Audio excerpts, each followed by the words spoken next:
cantonne et boule d'eau de gosse dans un jardin. Mélo cantonne, où est le maman? J'en sais rien, viens, donne-moi la main. Pour aller où? J'en sais rien, viens.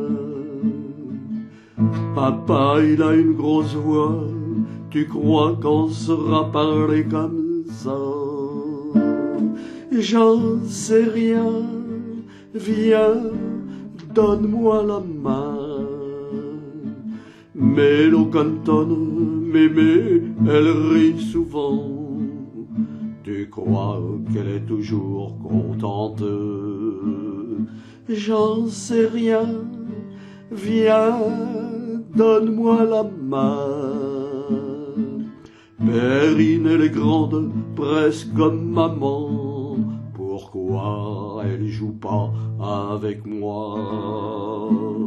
J'en sais rien, viens, donne-moi la main. Christophe, il est grand, mais pas comme papa. Pourquoi? J'en sais rien, viens, donne-moi la main. Dis, Mélo cantonne, tu crois qu'il nous aime? Ma petite boule d'or, j'en sais rien, viens, donne-moi la main.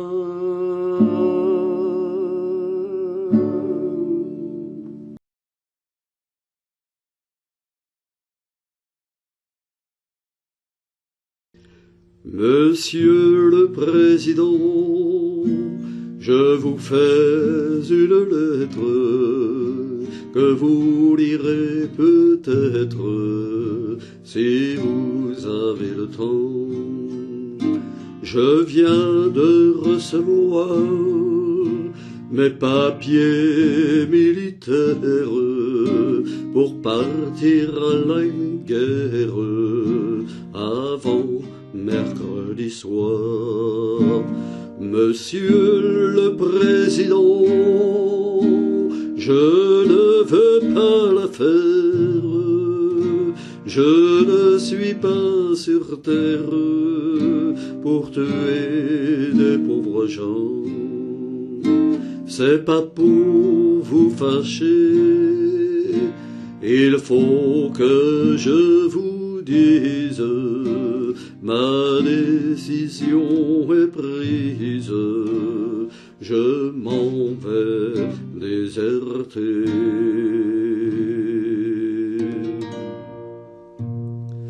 Depuis que je suis né, j'ai vu mourir mon père, j'ai vu partir mes frères et pleurer mes enfants. Ma mère a tant souffert, elle est dedans sa tombe et se moque des bombes et se moque des vers. Quand j'étais prisonnier, on m'a volé ma femme, on m'a volé mon âme et tout mon cher passé. Demain de bon matin, je fermerai ma porte au nez des années mortes. J'irai par les chemins.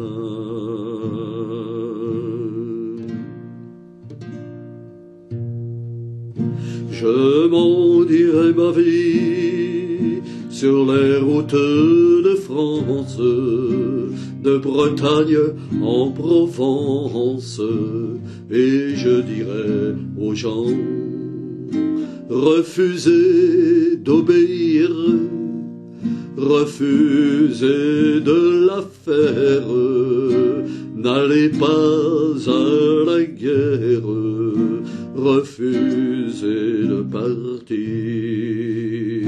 S'il faut donner son sang, allez donner le vôtre. Vous êtes bon apôtre, Monsieur le Président.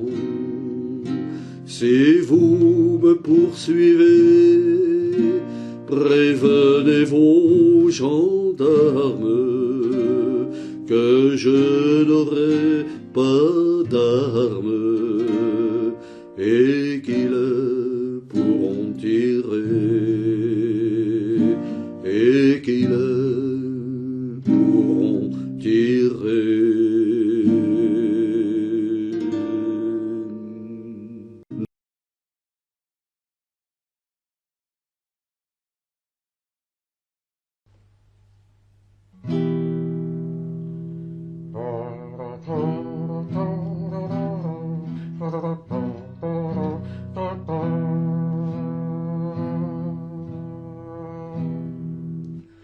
Louise, c'est la personnelle image du renoncement.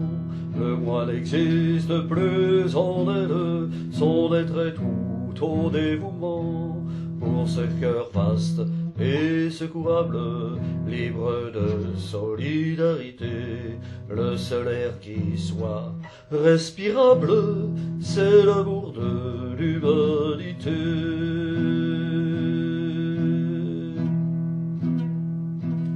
On la condamne, elle défie son juge féroce et pourri.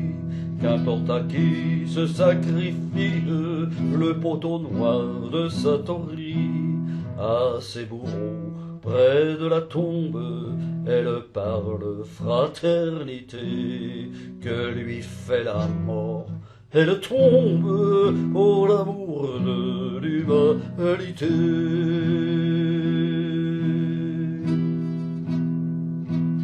On la déporte, elle ne souffre que pour ce près d'elle blotti. Combien doit pleurer dans ce gouffre le père éloigné des petits. Captive auguste, elle ne pense qu'aux frères en captivité. Leurs blessures, elle les pense pour l'amour de l'humanité.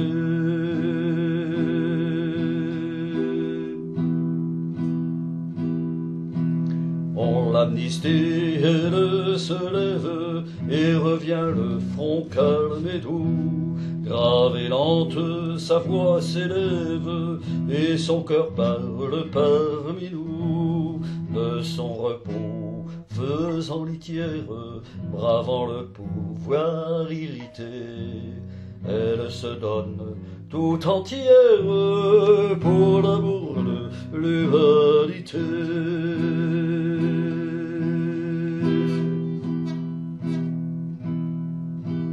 On l'emprisonne comme au bagne, elle règne par la douceur.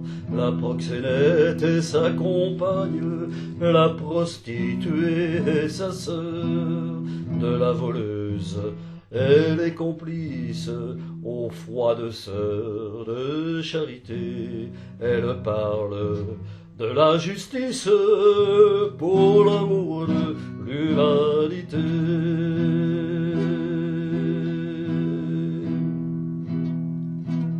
Une brute sur elle tire, bien mieux qu'Aubertin suffit.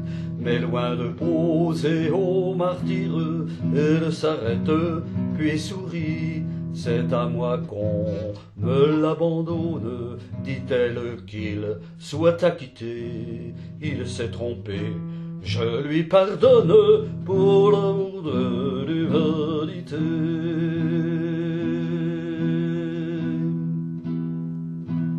Plus d'un la traite en vrai jocrisse, hystérique journellement, crétin folle de sacrifice, hystérique de dévouement, écrivain aux longues oreilles, jadis Plutarque eût souhaité beaucoup d'héroïnes pareilles pour l'honneur de l'humanité.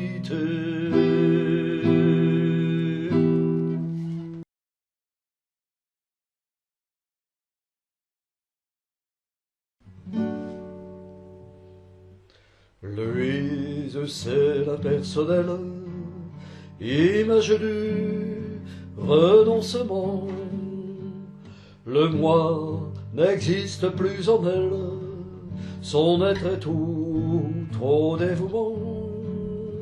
Pour ce cœur vaste et secourable, libre de solidarité, le seul air qui soit respirable, c'est l'amour de l'humanité.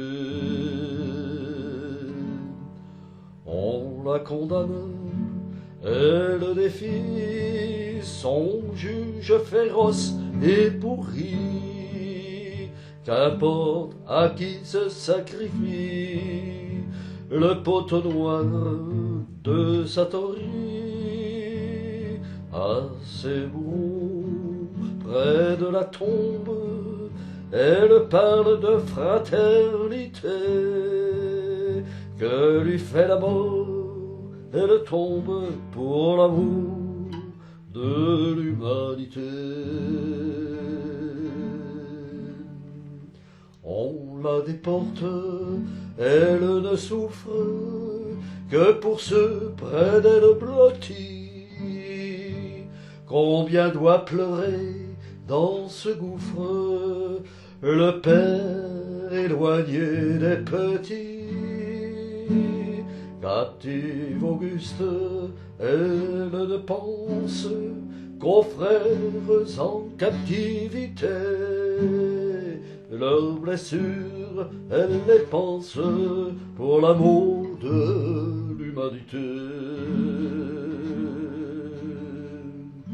On l'amnistie, elle se lève et revient le front calme et doux. Grave et lente, sa voix s'élève et son cœur parle parmi nous. De son repos faisant litière, bravant le pouvoir irrité, elle se donne tout entière pour l'amour de l'humanité. On l'emprisonne comme au bagne, elle règne par la douceur. La proxénète est sa compagne, la prostituée est sa sœur. De la voleuse les complices, au froid de sœurs de charité, elle parle de la justice pour l'amour de l'humanité. Une brute sur elle tire mieux qu'un soldat des colonies, mais loin de poser mon martyr, elle s'arrête puis sourit. C'est à moi qu'on me l'abandonne, dit-elle, qu'il soit acquitté. Il s'est trompé, je lui pardonne, pour l'amour de l'humanité. Plus d'un la traite en vrai jocrisse, d'hystérique journellement. Crétin, folle de sacrifice, hystérique de dévouement. Écrivain aux longues oreilles, jadis Plutarque eût souhaité beaucoup d'héroïnes pareilles pour l'honneur l'humanité, pour le de l'humanité.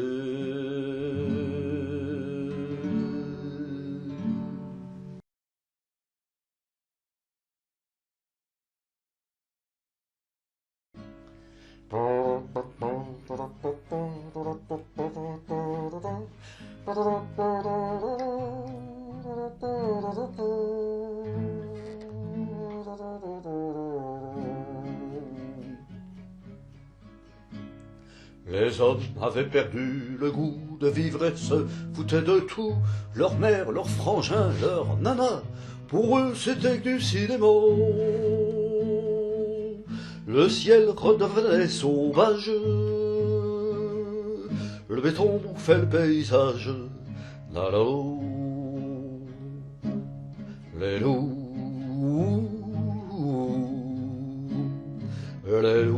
étaient loin de Paris, en Croatie, en Germanie.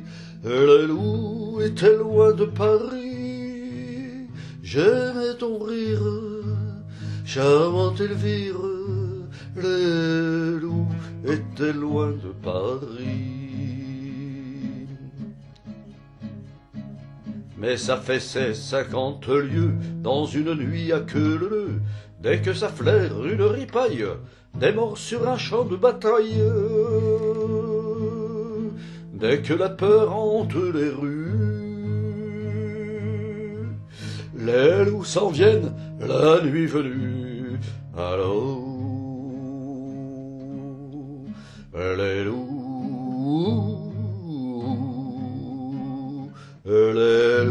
on regarde vers Paris, de Croatie, de Germanie. Les loups, on regarde vers Paris. Oh, tu peux rire, charmante Elvire. Les loups regardent vers Paris. Et v'là qu'il fit un rude hiver, sans congestion en fait divers. Volets clos, on claquait des dents, même dans les beaux arrondissements. Et personne n'osait plus le soir affronter la neige des boulevards. Alors, de loups sont entrés dans Paris, l'un par ici, l'autre par Ivry. De loups sont entrés dans Paris. Oh, tu peux rire, charmante Elvire. De loups sont entrés dans Paris.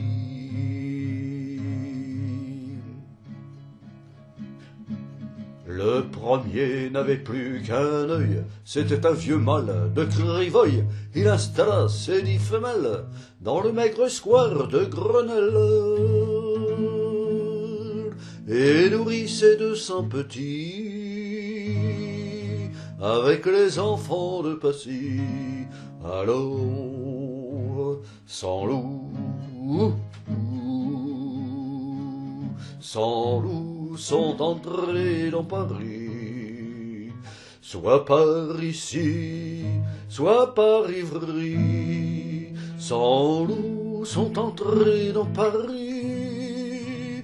Cessez de rire, charmante Elvire. Sans loups sont entrés dans Paris. Le deuxième n'avait que 3 pattes, c'était un loup gris des Carpates, qu'on appelait carême prenant. Il fit faire gras à ses enfants, et leur offrit 6 ministères, et tous les gardiens des fourrières. Alors,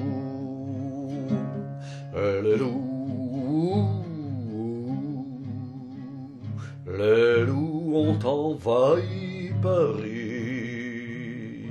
soit par ici, soit par Ivry. Les loups ont envahi Paris. Cessez de rire, charmante Elvire, les loups ont envahi Paris. Attiré par l'odeur du sang, il en vint des mille et des cents faire carmousse, liesse et bonbons dans ce foutu pays de France, jusqu'à ce que les hommes aient retrouvé l'amour et la fraternité. Allô, les loups